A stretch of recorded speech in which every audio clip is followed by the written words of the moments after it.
आम्ही भीमा कोरेगावला गेले होता आणि अभिवादन करून येताना हे बघा पोस्टर, त्याच्यावर बाबासाहेबांची फोटो, गौतम बुद्धांची फोटो आणि अक्षरशः रस्त्यानं पडलेले लोक पाय देऊन जातात. हे टूल्स टायर बघा, बाबासाहेबांची फोटो, गौतम बुद्धांची फोटो, हे टूल्स ट्रॅव्हल्स वालं पण, आणि हे संविधानाच्या प्रती.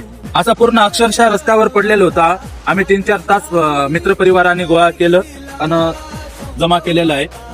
पहिले 1-2 फेकलेत आम्ही, अजून पण फेकतो. माझा की नाही, हे छापणारवाले तुम्हाला जर देताना लोकांना सांगून द्या की फेकू नका म्हणून, याच्यावर बाबासाहेब आहे, खिशामध्ये घडी मारून ठेवा. लोक खेडे गावामधून ते त्यांना तेवढं समजत नाही, तुमचं सांगणं काम आहे. जर तुम्हाला सांगणं होत नसेल तर असा मादरचोदपणा करत जाऊ नका. आणि आमच्या बाबासाहेबांनी गौतम बुद्धांचं असं बॅन एखाद्या पोस्टरवर टाकून रस्त्यावर फेकून देणं, हे वाटणारे पण तेवढेच जिम्मेदार आहेत आणि ज्यानं छापले ते पण जिम्मेदार आहे. त्या दोघांचा मी जाहीर निषेध करतो. आणि या मादरचोदांना सांगतो मी, माझ्या बाबासाहेबांच्या बॅनरवर आणि या पोस्टरवर असं टाकू नका, आमच्या बापाची विटंबना करू नका. सर्वांना क्रांतिकारी जय भीम, जय शिवराय, जय लवजी, जय आदिवासी.